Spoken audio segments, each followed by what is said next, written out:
नमस्कार महाराष्ट्रातल्या माझ्या तमाम मायबापांनो, शेतकरी भावांनो आणि भगिनींनो, आज मी तुम्हाला घाबरवायला नाही तर काळजाची गोष्ट सांगायला आलोय। जरा हातातली कामं घटाकभर बाजूला ठेवा आणि कान देऊ नका। पुढचे 24 ते 48 तास गड्यांनो काळजाचा ठोका चुकवणारे आहेत। आज रात्रीपासूनच ते उद्या परवापर्यंत आपल्या मातीवर एक आसमानी संकट घोंघवायला लागलंय। हवामानाचे जाणकार पंजाबराव ढग यांनी थेट धोक्याचा इशारा दिलाय। अरबी समुद्रात वाऱ्याची अशी काही चक्राकार भरीभरी सुरू झाली की तिथून निघालेलं बाष्पाचं अथांग वादळ थेट आपल्या उंबरठ्यावर येऊन ठेपलंय। ताशे 80 ते 100 किलोमीटरच्या सुसाट वाऱ्यानं आणि ढगफुटीसारख्या कोसळणाऱ्या पावसानं भल्याभल्यांची गाळण उडणार आहे। पण माझा बळीराजा, निसर्ग जेव्हा जेव्हा डोळे वटारतो तेव्हा पहिला गाव तुमच्या आमच्या छाताडावरच पडतो। वर्षभर रक्ताचं पाणी करून घामातून जे पीक आपण पोटाच्या पोरासारखं उभं करतो ते डोळा देखत वाहून जाताना बघणं म्हणजे जिवंतपणे मरण असतं। पण यावेळचं संकट नेहमीसारखं रिमझिम नाही, हे थेट आभाळ फाटणारं संकट आहे। म्हणून हात जोडून विनंती आहे, आज रात्रीपासून विनाकारण घराबाहेर पाऊल टाकू नका। गोठ्यातल्या मुख्य जनावरांना आधी सुरक्षित गोठ्यात बांधून घ्या। निसर्गाचा हा कोप कसा असेल? पंजाबराव ढग यांच्या अंदाजानुसार सलग 2 दिवस सूर्यदर्शन सुद्धा होणार नाही। दिवसाच रात्रीसारखा काळाकुट्ट अंधार दाटून येईल आणि फक्त विजांचा नंगानाच चालू असेल। या भयंकर 2 दिवसात काय काय घडू शकतं नीट डोक्यात फिट करून घ्या। विजेचे खांब आणि झाडं भुईसपाट होणार। वाऱ्याचा जोर एवढा अचाट आहे की वर्षानुवर्ष उभी असलेली मोठी झाडं आणि विजेंचे खांब पत्त्यासारखे कोलमडून पडतील। कित्येक गावांची वीज गुल होईल, संपर्क तुटेल। घाटात आणि डोंगराच्या कुशीत राहणाऱ्या माझ्या बांधवांनो, डोळे आणि कान उघडे ठेवा। अतिवृष्टीमुळे डोंगर कधी कडाडतील सांगता यायचा नाही। रात्रीच्या वेळी डोळ्यात तेल घालून सतर्क राहा। नद्या नाल्यांना आकस्मिक पूर, ओढे आणि नद्या क्षणात फुगतील। शेतातल्या मोटारी काढायला किंवा जनावरे धुवायला नदीकडे जाण्याची मुद्दाम चूक करू नका। जीवाची माया करा, पीक पाणी परत येईल, पण माणूस परत येत नसतो। आता सगळ्यात मोठी आणि काळजात धडकी बनवणारी बातमी, पंजाबराव ढग यांच्या इशाऱ्यानुसार महाराष्ट्रातल्या या 11 जिल्ह्यामध्ये निसर्ग थेट धमाकूळ घालणार आहे। तुम्ही जर या भागात असाल तर आत्ताच सावध व्हा। कोल्हापूर पहिला जिल्हा आहे। कोल्हापूर पश्चिम महाराष्ट्राचा हा हिरवागार पट्टा, पण पंचगंगा नदी पुन्हा एकदा रौद्र रूप धारण करणार आहे।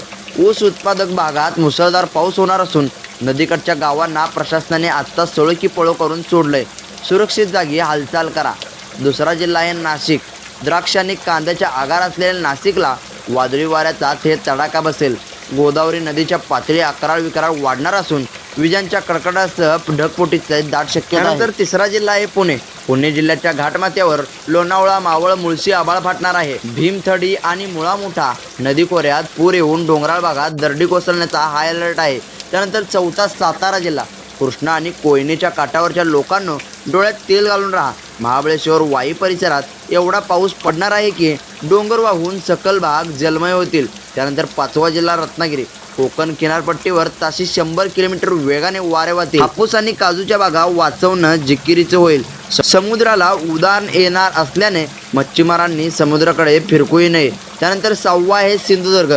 दक्षिण कोकणात मुसळधार ते अतिमुसळधार पावसाचा रेड अलर्ट आहे। पोपळीच्या बागा, माड पोपळीच्या बागा भुईसपाट होण्याची भीती असून अनेक गावांचा संपर्क तुटू शकतो। त्यानंतर 7वा जिल्हा आहे धाराशिव। दुष्काळी समजल्या जाणाऱ्या या पट्ट्याला यंदा निसर्गपुरता झोडपून काढणार आहे। एरणा नदीला मोठा पूर येऊ शकतो। सोयाबीन उत्पादक शेतकऱ्यांनी आत्ता सतर्क राहावा। त्यानंतर 8वा जिल्हा आहे परभणी। मराठवाड्याच्या या भागात पूर्णा आणि गोदावरीच्या पात्रात अचानक पाणी वाढेल।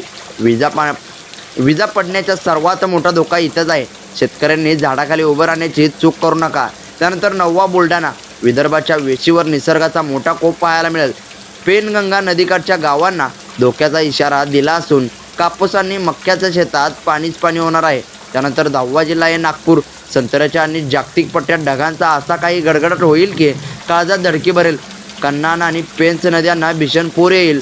सकल भागातील घरं पाण्याखाली जाण्याचा धोका आहे। त्यानंतर 11वा जिल्हा आहे धुळे।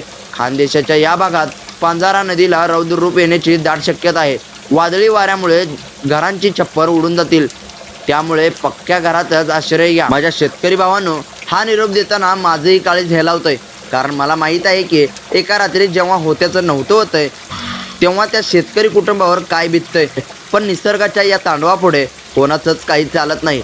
पीक, पाणी, शेती, संसार हे सगळं आपण पुन्हा उभं करू शकतो। कारण तुमच्या मनगटात ती मर्दानगी आहे. पण आधी स्वतःचा, आपल्या पोरांबाळाचा आणि मुख्य जनावरांचा जीव वाचवा. कोणत्याही फालतू अफवावर विश्वास ठेवू नका. विजेंच्या खांबापासून आणि झाडापासून लांब राहा.